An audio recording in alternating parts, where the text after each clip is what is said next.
Subscribe now and press the bell icon. Never miss an update. Good morning. तो चलिए मैं आज part 16 लेकर आया हूँ और बहुत करीबी एग्जाम आने वाला है और इसके लिए मैं तैयार भी अच्छे तरीक़े से करा रहा हूँ। आप सभी भी तैयारी कीजिए और कोई भी अगर दिक्कत अगर किसी को हो तो आप व्हाट्सएप पे कर दीजिए, मैं पूरे पीडीएफ को भेज दूंगा, आप उसके माध्यम से भी देख सकते हैं, आप नोट कर सकते हैं। तो ये आज का क्वेश्चन है, शिक्षा का अभाव लोकतंत्र के लिए चुनौती है कैसे?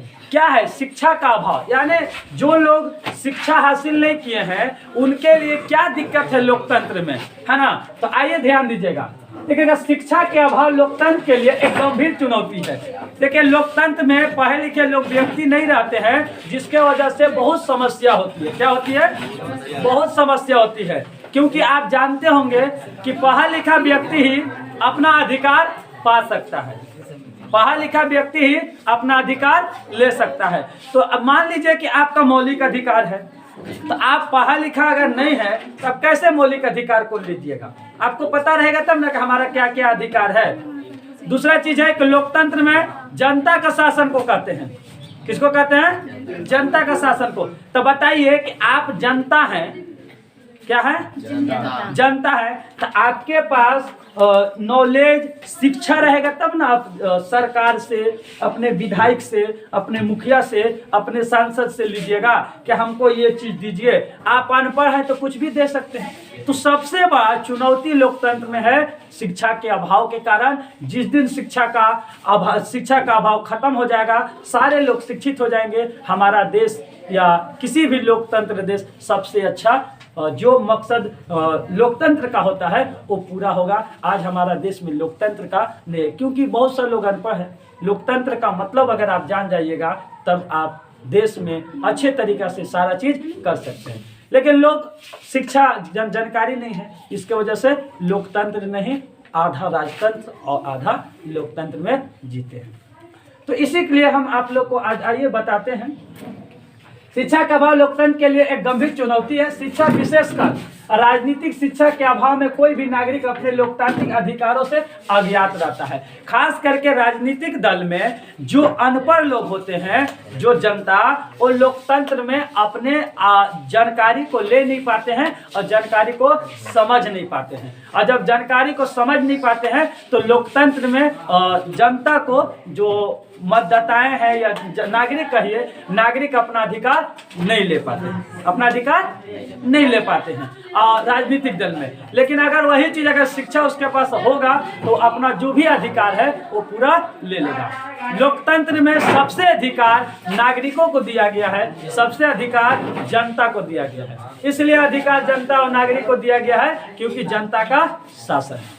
लेकिन जब तक इन लोगों को शिक्षा हासिल ना हो, जब तक इन लोगों को जानकारी ना हो, तब तक वो अपना अधिकार नहीं ले सकता।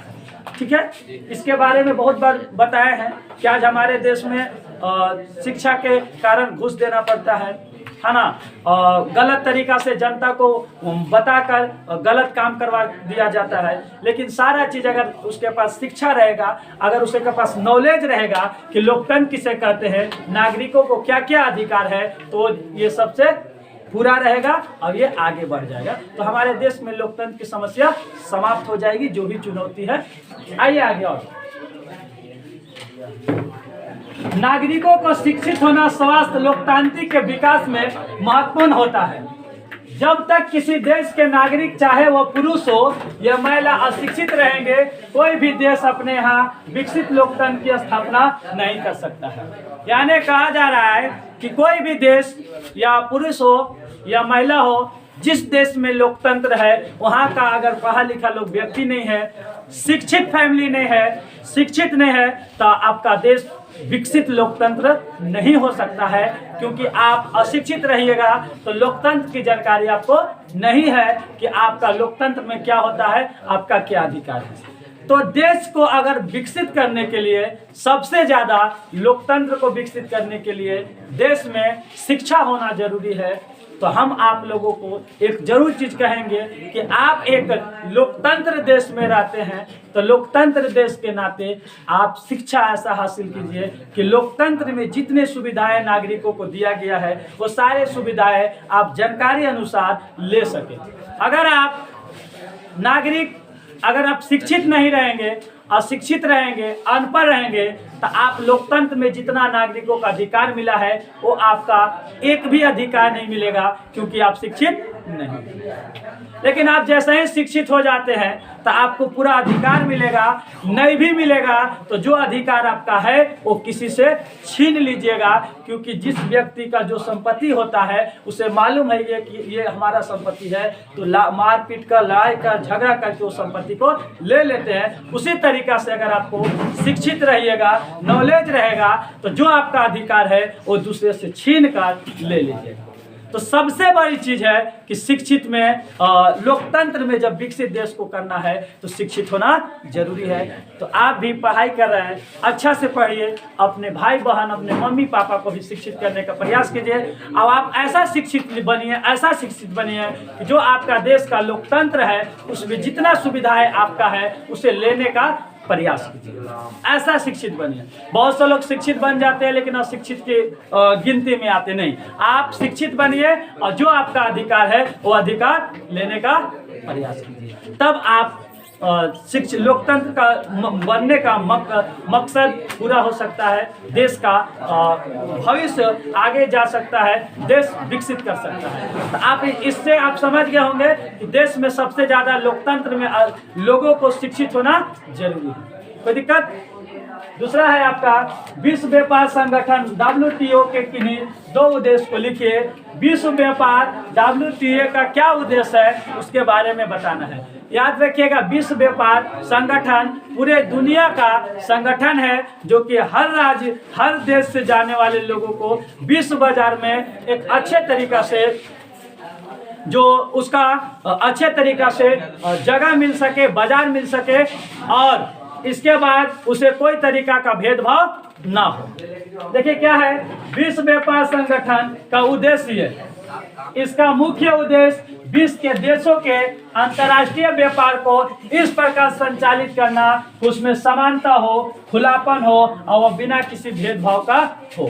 यानी कह रहा है कि WTO संगठन बनने का मतलब यह है कि किसी भी प्रकार का विश्व व्यापार अंतर्राष्ट्रीय में कोई भी देश का, कोई भी लोगों का किसी तरीका से भेदभाव ना हो, किसी को उच्च नीच ना हो, सबका समानता हो, भेदभाव ना हो, खुलापन हो, कोई किसी को दिक्कत नहीं, कोई चाहे बेच सकता है। इसलिए WTO यानी विश्व व्यापार संगठन को बनाया गया है। पहला उद्देश्य यह है कि विश्व में विश्व व्यापार संगठन को इसलिए बनाया गया है कि अंतर्राष्ट्रीय व्यापार में कोई भी बेच सकता है, कोई भेदभाव नहीं करेगा, सबका बराबर है। दूसरा आपका है विश्व व्यापार संगठन व्यापार को झगड़ने को निपटाता है। यानी व्यापार को क्या करता है, जो भी झगड़ा होगा अगर व्यापार में हो जाए तो यह विश्व व्यापार जो संगठन है वो सुलझाने का काम करता है, निपटाने का काम करता है। विश्व व्यापार क्या करता है, भेदभाव समाप्त करता है, कोई भी कहीं भी बेच सकता है, कोई उच्च कम छोटा बड़ा नहीं है। और दूसरा क्या है कि आपका विश्व व्यापार में जो अंतर्राष्ट्रीय जो व्यापार है वो किसी तरीका से मतलब झगड़ा ना करे, उसे निपटाने का काम करता है। एग्जाम्पल में देखे होंगे, कानून के नज़र में थाना में क्या होता है, कोई भी अगर व्यक्ति लड़ाई होता है तो थाना प्रभारी महोदय जो भी होते हैं वो क्या करते हैं, निपटाने का काम करते हैं कि झगड़ा ना हो। समाज में देखे होंगे कि हर समाज में अध्यक्ष और सदर होते हैं जो कि अपने समाज में, अपने गांव में किसी तरीका से वाद विवाद हो जाता है तो उसे निपटाने का काम करता है। उसी तरीका से विश्व व्यापार संगठन है जो किसी तरीका से विश्व व्यापार में कोई अगर झगड़ा करता है तो उसे निपटाने का काम करता है। पहला उद्देश्य। दूसरा उद्देश्य है सबको समानता है, किसी को भेदभाव नहीं है। तो बस आप इसको समझ गए होंगे कि लोकतंत्र की चुनौती शिक्षा का अभाव में बहुत बड़ी है। जब हमारे देश में सब लोग शिक्षा हासिल कर लेंगे तो हमारे देश लोकतंत्र विकसित हो जाएगा, क्योंकि जो अधिकार है जनता का, जो नागरिक का अधिकार है वो ले सकते हैं। इसलिए हम आप सभी से ये रिक्वेस्ट करेंगे कि आप सभी अपने बाल बच्चों को, अपने बच्चे को, अपने बहन को, अपने भाई को, सभी को, या लड़की हो या लड़का हो, सभी को शिक्षित कीजिए ताकि आने वाले लोकतंत्र हमारा देश विकसित हो सके और आगे चलकर आपका जो अधिकार है वो अधिकार मिल सके।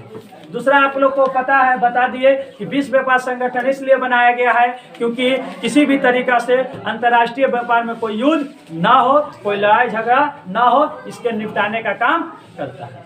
तो आप लोग को समझ में आ गया। बस आज के लिए इतना, फिर मिलेंगे हम नेक्स्ट वीडियो में, नेक्स्ट क्लास में। धन्यवाद। Subscribe now and press the bell icon. Never miss an update.